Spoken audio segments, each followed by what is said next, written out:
Welcome to the Practice Podcast, a show created by lawyers to help lawyers in life and business without all the complicated lawyer language.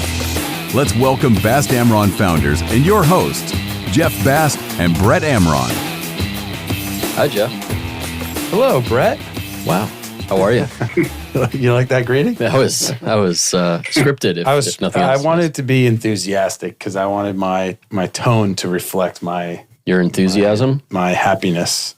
I am thrilled to be here. I always enjoy the podcast and my company, of course. Your company. Yes. That's part of why I enjoy the podcast. Of course. It's an opportunity to chat with you. And I, too, enjoy being here with you. This is now our second podcast of the new year. Feeling good about it. I feel great. I think 2023 was a great year. I'm optimistic about 2024. Yep. I think we're going to have some challenges this year. There's an election happening this year, which I'm not really looking forward to. But challenge, everyone always says challenge. Challenge is sometimes a good thing. I agree. I think challenge is it can be a very good thing. Did you overcome any challenges in 2023? Oh, many. Yes? Yeah, sure. Share, every day, getting out of bed is a challenge, right? You went to Everest Base Camp. I did. I went to base camp. I climbed Whistler Mountain enough times. 8 times in 30 within 20, it was actually 22 or 23 hours to achieve the elevation gain of 29,029. Actually, it was probably ended up being 30,000 feet. You know those gondolas, they go up too. They don't just... They do go up, yeah. But, you know, the challenge, which is a good challenge, right? Yeah. And so among other challenges that we've had in our lives, personal and professional, how about you? What challenges did you overcome, if any? I have a new personal record in swimming. I swam, as you know, on December 31st. I squeaked it in at the end of the year. I swam 5.5 miles, which is by far the longest I've ever swam, 3 hours and 17 minutes. The crowd is cheering behind us. Yeah. Yeah. Silent crowd, but they're cheering behind us. So congratulations for that. I wanted to count it for 2024, but I've been told by numerous people that you can't do that. It's 2023. So now I gotta find a new challenge for that physically. I feel like you will. I have a question for you. Normally you ask me the question, but I have a question for you. And I know we're going a little long and our guest is gonna fall asleep and hang up on us soon.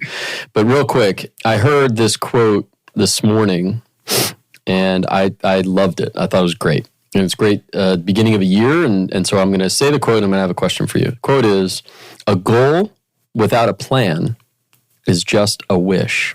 I agree with that. I love that. I like So name a goal for 2024 and what's your plan to achieve it? Wow, you're really putting me on the spot. So it has to be a SMART goal though, right? Because it has to be, I don't remember even what the Stop with the analysis and the whole, come on. Give me a goal and what's your plan to get there? All right, so my goal will be to swim more than 5.5 miles, but I want to make it measurable and attainable. So my goal will be to swim more than, I was going to say, I'm going to say 7 miles, at least 7 miles. Okay. Do a 7-mile swim. Okay. Done. And my plan will be to continue with my swimming regime and start working on a time to do it. But most of my goals are about maintaining health, wellness, well-being, fine-tuning my routine, my structure, and focusing on my priorities, which are my family, my health, and longevity. And of course, my partnership, of course. Yes, of course. Yes. So excellent. Well said. Thank you for that. Do you have one that you want to share before we go to our guest? No. All right, beautiful. We can wait for the next one. I think we've kept him waiting long enough. How's that? Our guest today is Seth Freeman. Seth is a managing director at B. Riley Advisory Services. He has many titles. He is a certified insolvency and restructuring advisor, a certified turnaround professional, and he has over 30 years of diverse consulting experience in bankruptcy, insolvency, and restructuring. He specializes in financial advisory, cross-border markets, and EB-5 related matters. He has a strong track record in complex dispute resolution, litigation support, and fiduciary roles. He co-founded EM Capital Management LLC before joining Glass Radner, which is now B. Riley Financial Services.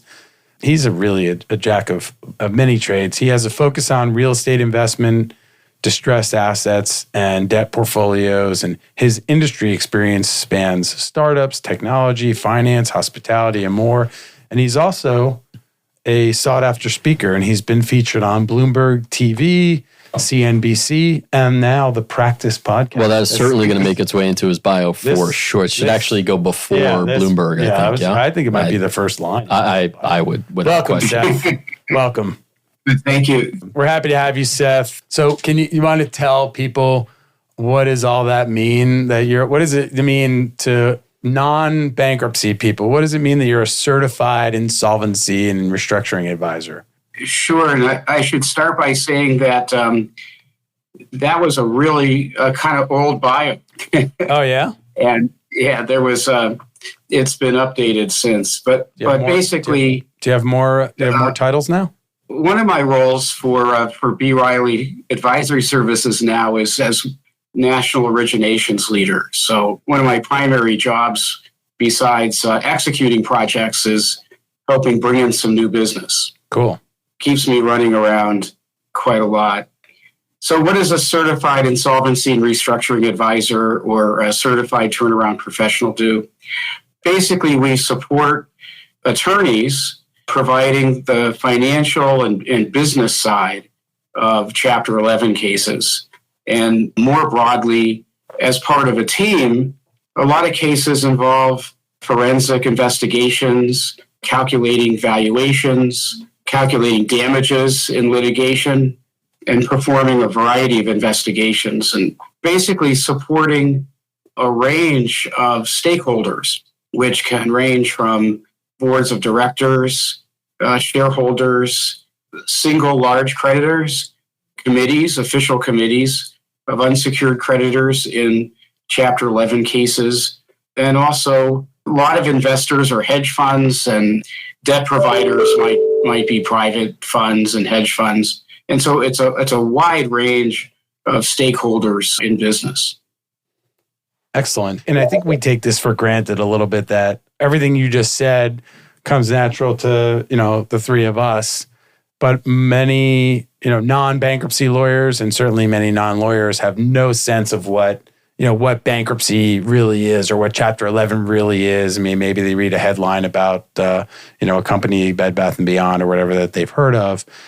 Mm-hmm. But this idea of, a company in distress, and how our system is designed to protect and preserve businesses, because I guess we decided that society is better off with a business surviving, even if people have to take, financial haircuts. We don't have better prisons in our country. Although there's some creditors who would wish for their debtors to go to prison. Yeah. And some ultimately do. But it's based on a very fundamental premise that actually recycling capital is good for everybody, that businesses should just not be destroyed and dissipated and go away forever, that capital that can be released in an organized process helps the entire economy. If you look at other countries, for example, there's a long tradition of basically just liquidations. Right. And countries like India only about 8 years ago adopted something that's a hybrid approach to Chapter 11. But until then, most companies, to the extent the equity holders couldn't stave off the creditors for decades in court, would be liquidated. So Chapter 11 fundamentally is intended to allow companies to reorganize. One of the kind of dirty little secrets, I think, though, in our industry, especially when we think of turnarounds and turnaround management, or deals of the year, which I've been fortunate to win a few times, is that, in a sense, most Chapter 11s are a form of liquidation, because the owners of the company before bankruptcy generally don't own the company afterwards. Most companies are sold as operating assets. Even though the corporation or the LLC may not get sold, all of the assets get transferred to a buyer. That's how a lot of reorganizations end up happening. But it preserves jobs, it preserves vendors, customers, and a lot of businesses these days are based on IP, and a lot of work goes into developing intellectual property, so that stuff gets to get recycled. And so, I'm glad you said that in terms of the traditional sort of, even a Chapter 11 reorg is a lot of times a liquidation because of the sort of the transfer of equity and ownership. But what have you seen in the trend? It seems like the old days, when we were younger, I guess all of us, of like the traditional, you've company files Chapter 11, they're reorganized, they come out, and that's kind of gone. And I feel like some of that has to do with injection of private equity into this process, but maybe there's some other factors. Anything that you're seeing?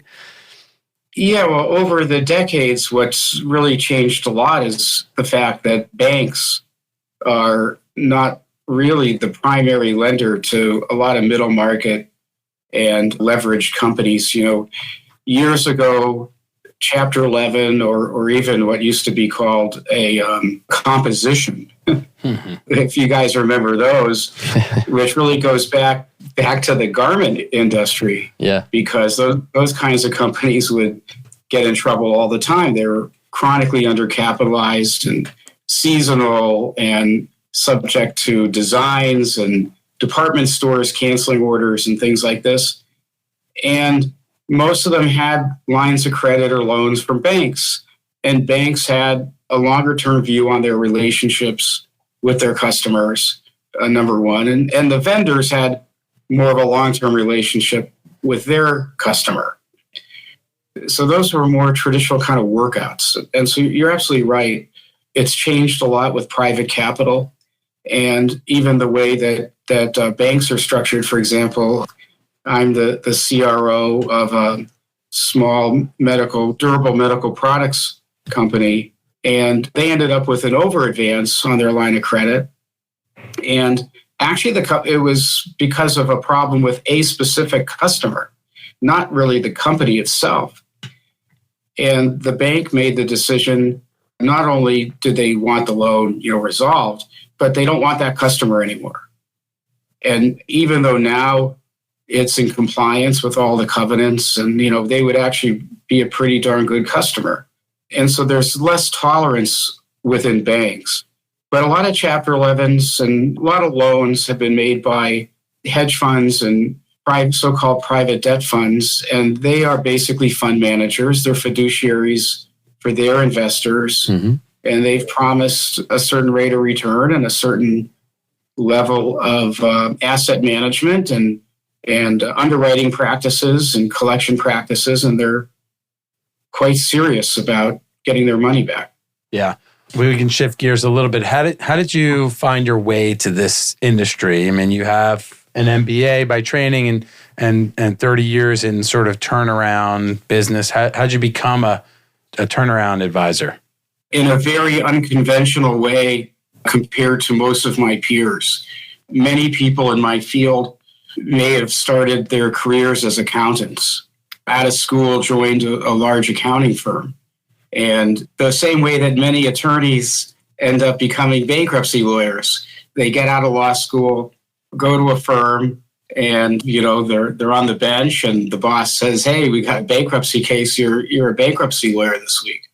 And I think the three of us would agree we're in an incredibly fascinating, interesting niche of the business world and the legal world, in the sense that we get to learn a lot about how the sausage is made. Everything's different.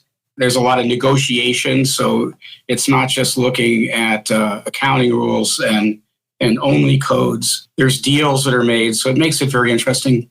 I did not go to school to become an accountant and work my way up through accounting and becoming an expert that way. I was fairly young and had the privilege of joining a small but fairly powerful real estate investment company that did development and asset management, and we had a loan portfolio. And the principal of the firm had built up the biggest residential real estate brokerage in Central California, from sort of northern LA County to San Luis Obispo. He would use that money to invest in other businesses besides developing property. And he was brilliant at real estate, but absolutely terrible at figuring out what to invest in from an operating standpoint.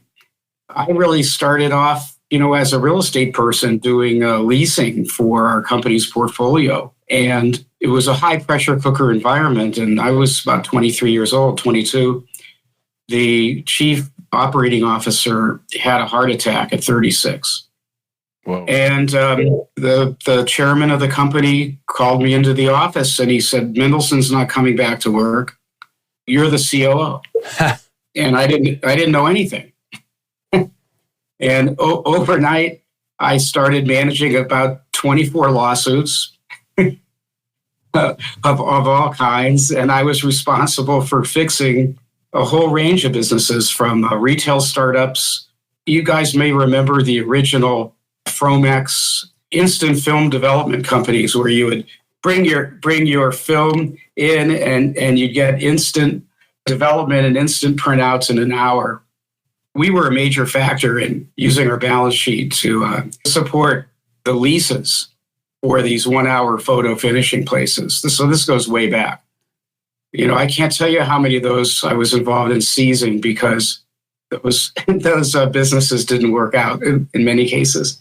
So I learned by fire running a variety of different troubled companies, ranging from construction projects to hotels to early stage retail chains, restaurants, all kinds of different businesses, and just sort of moved up from there over time and moved to San Francisco and continued onward. Before joining Glass Radner, I ran my own firm for almost 30 years, and we were a combined firm of doing restructuring and advisory work, but we also ran a small private fund that was focused on emerging markets. And that's really where the emerging markets piece comes from after having gone to high school in Mexico City. It's different. It's a very different journey than most of my colleagues. Okay, so let's put a pin in that. Let's talk about the high school in Mexico City. How did you get there, and then eventually, come back to the States, or was that just sort of a, hey, I'm going to go down. My parents moved down there. I'm going to live there for a bit, and then we came back. I mean, tell us what happened there. Yeah, back in the 70s, parents did not have discussions with their children about family plans, right? Right. People said, okay, dad or mom said, this is what we're doing, all right? And the answer was yes. So my father was a professor at Brandeis and had a sabbatical coming, and I guess he really wanted to get out of the snow. So we moved. He took a job in Mexico City, and I was fortunate to go there during just an unbelievable, fantastic time in Mexico City. And we stayed there for a few years, and the weather was so mild, there was no way we were going back to the Boston area. So he took a job at UCLA. That's how I ended up in California. So San Francisco, you and I touched on it briefly before we started the podcast. If you listen to any news reports or you listen to any number of podcasts or whatever it is, everyone is talking about the demise of California in general, but San Francisco as well. Favorite city of mine. I know Jeff loves it out there in Northern California as well. Tell us and our listener, hopefully that's not true. What's going on in San Francisco, and what are you seeing in terms of the downfall of San Francisco? Is that not what's happening? The downfall per se is quite overstated in the media. I mean, we all look at the news, and the news likes to show us only at the end of a news program is there sort of a happy story generally. Yeah. And so, San Francisco's very unique in the sense that it was for many years the Wall Street of the West. It is very complicated politically. We do have relatively mild weather. Reagan shut down most of the mental hospitals decades ago. There are a large number of mentally ill people and drug-addicted people who are at various levels of competency in every city. It's not unique to San Francisco. And we get a lot of bad press. We've seen on TV, for example, groups of people coming into a high-end store and grabbing stuff off the shelf. That gets a lot of press.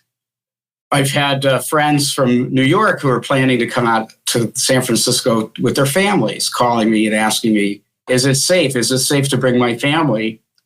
And, I said, well, you live in Manhattan, right? So you don't have to, go in the areas, which one area is called the Tenderloin. So it's not bad. The restaurant scene is fantastic. Geographically, there's just so much to do. Yep. Yeah. You have, just over the Golden Gate Bridge, you have Sausalito, which is just gorgeous. Tiburon. You're an hour and a half to Napa or Sonoma wine country. So it's quite overdone. I spent the last couple evenings in downtown San Francisco for the JP Morgan Healthcare Conference. And there were 30,000 visitors in town for this. And everyone was clearly having a good time. I was personally walking through downtown last evening at 10 o'clock, 11 o'clock, and there's really no problem. So, but it's very politically difficult. It's a very liberal environment, and it's extremely hard and virtually suicidal for politicians to take certain actions. We had the APEC conferences here in San Francisco a few weeks ago, and somebody gave the order to clean things up. The city received all kinds of compliments from foreign officials. So come to San Francisco, come to the Bay Area. It's as good as it used to be. Yeah, I love it there. And like anything else, it tends to be overblown. And you're seeing one city street or one area or one block. It's kind of like, growing up in Miami when Miami Vice was on, when that show was on, people were like, oh my God, are you safe there? Yeah. Yes, it's fine. That's partially real though, right? Like, right, let's be. Yeah. The one thing we don't have that you guys have are nice, warm beaches. Don't come to San Francisco for the beach. Right. We have swimmable water. I'm curious, Seth, going back to the whole restructuring, do you have a favorite or maybe even a least favorite, restructuring story? In the last 4 or 5 years, I've been really fortunate to work on some pretty large Ponzi scheme and fraud cases. And it's just amazing to me the choices that human beings make. And that also, if someone is committing a $1 billion fraud or a $250 million fraud, how they are just not, waking up in the morning, basically as nervous as could be about, what could happen before the day's over. That's pretty remarkable, isn't it? Yeah. It is remarkable. We think that we deal with a lot of stress, in our day to day.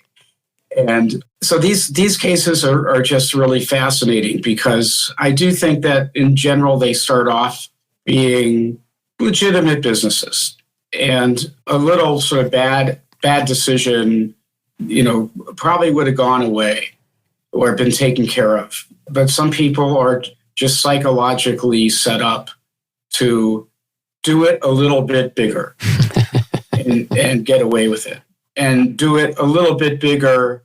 And then eventually they become, very sociopathic about it and actually have to believe at a certain point that they're not going to get caught. And though at the scale, they really have no choice once it becomes really big. Either you have to keep doing it until you get caught. Or admit it. Or you have to wake up in the morning, maybe your wife says, listen, this is enough of this.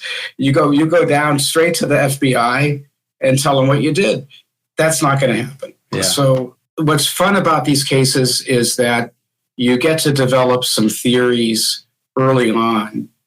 And I do enjoy, what's called the discovery process, and sort of like a puzzle, looking to piece together the evidence and hope to find that one email that kind of puts it all together.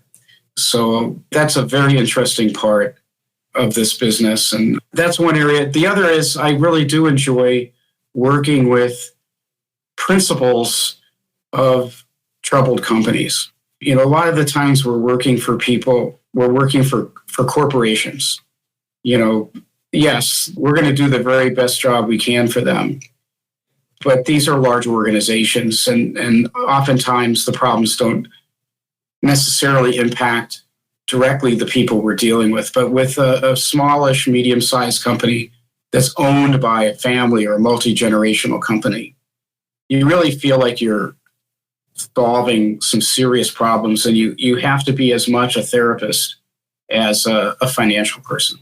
Yeah, for sure. And I think, we've obviously experienced that as well. And when you're doing work for a big company, you're solving a file on their desk. When you're working for a family-owned business, or it's their livelihood. Might as well be another member of their family. We've been in multi-generational businesses that, were founded by the parents, and then the next generation takes over, and, you're trying to save a legacy, essentially. Right. And I love that opportunity to have a positive impact on, people's lives. We're fortunate to, be able to make a living in that way.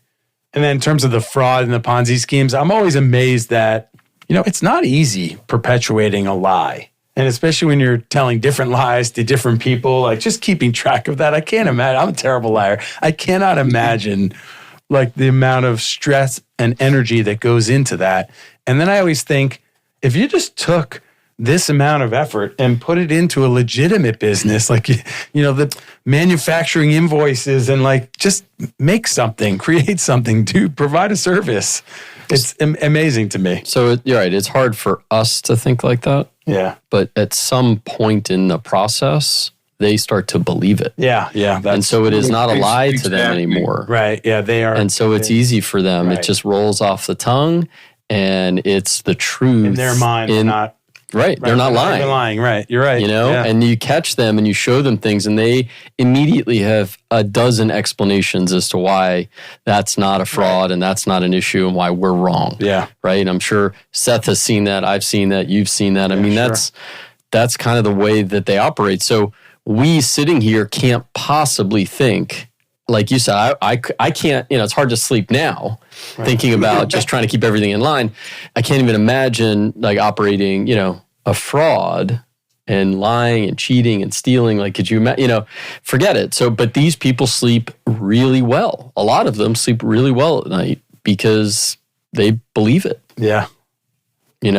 Some, get stuck in it too. They adopt a very high expense lifestyle, using other people's money, and everyone else around them only sees that. They don't see what's really, how the sausage is being made, where all that money's coming from, and feel like they have to kind of sustain this image. So it really is amazing. Maybe the three of us just weren't creative enough. Yeah, right. Well, the other feature of many of these, if not all of them, is they often involve, the initial investors are typically friends and family, and so they not only are they defrauding people, but they're defrauding the very people, their family and their friends. I mean, we have one of those right now, and I feel terrible for the people, but God, imagine doing that to your loved ones. It's just, you got to be a special kind of bad person. And on some of the larger ones, they're very shrewd at packaging what they're selling. And it's sort of the classical affinity fraud situation, or, we read about FOMO, the fear of missing out, where there's reliance upon, if there's an anchor investor, so-called anchor investor, the other investors think, gee, that smart person, that smart party must see something. So I don't really need to do my own independent investigation as much. And so they kind of rely on the reputation of others. I mean, Madoff was like that. Other cases we're involved with are like that. It's gee, I know someone else that's in this deal, and I admire them. Well, and these people, listen, they're the ones that perpetuate in the bigger are smart, right? And they're engaging. And that's how they get at least the initial phase, the initial stage. They can sell, they can market, they will engage. And they're like, when you first meet them, they're usually nice. You like them, you are engaged with them, but they just happen to be perpetuating a fraud. And Because if they're not, if they're rude, obnoxious, then people aren't going to take to them, and they're going to think something's wrong, and they're not going to be able to build that fraud that they're building. So it's got to be there. And so they're usually just very nice and warm people. And they have a lot of toys. They have airplanes and bikes. And that is convincing to other people. Sure. They must be legit. Look at where they drive and look at the Ferrari. Where they vacation. But I think, as the victims, they almost always will say, because we talk to them after and say, well, what, did you do any due diligence? Yeah, I did due diligence. Oh, really? You did? What'd you do? Well, I knew this person that had invested with them, and I knew that person, and look, they use this law firm, and they have these accountants. I'm like, okay, so you did no due diligence at all. You just know who else they had defrauded before you. So that could be inherently due diligence. So well, that's the biggest difference. I have decades of emerging markets experience, and we will potentially become business friends from a deal, but not necessarily. And that's because we really do have a lot of comfort in our kind of notion of the judicial system, and that we have the ability to get some kind of recovery or retribution or whatever. In many, many other cultures, nobody's going to do business with you unless you are a friend, and at minimum a business friend. And that takes a lot of time and a lot of familiarity. And Americans and Northern Europeans are just much quicker in deciding who to do business with and who to write checks to than most of these other cultures. So it's fairly unique in a sense. But if you look at places like Utah, for years it was the penny stock capital of the country. And we consistently see affinity frauds where people in the same faith or the same church even, or temple, invest with somebody, based on that kind of bond or relationship. It happens. Keeps us in business. Yeah. Well, thankfully we have people like you, Seth, to come along and pick up the pieces and help those victims recover. So we try. Yeah, this was fun, Seth. I appreciate it. It was. I always learn something from you. So I hope we can continue to learn and grow. And if you're out there listening to this and you enjoyed what Seth had to say today, you know how you can thank us? Subscribe, share, leave a review, 5-star review, hopefully. Subscribing to the show and sharing it, leaving reviews helps others find the show and helps us grow, devote more time and energy to producing better content here, and helps us help America. Seth, thanks for doing it. Wow. Nelson, thank you. Great. Jeff, God bless America. God bless America. Happy New Year. Nelson, thank you. Seth, thank you. Thank you for having me. For more information on this show and other resources, visit fastamron.com and connect with us on LinkedIn, Facebook, and Instagram @FastAmron.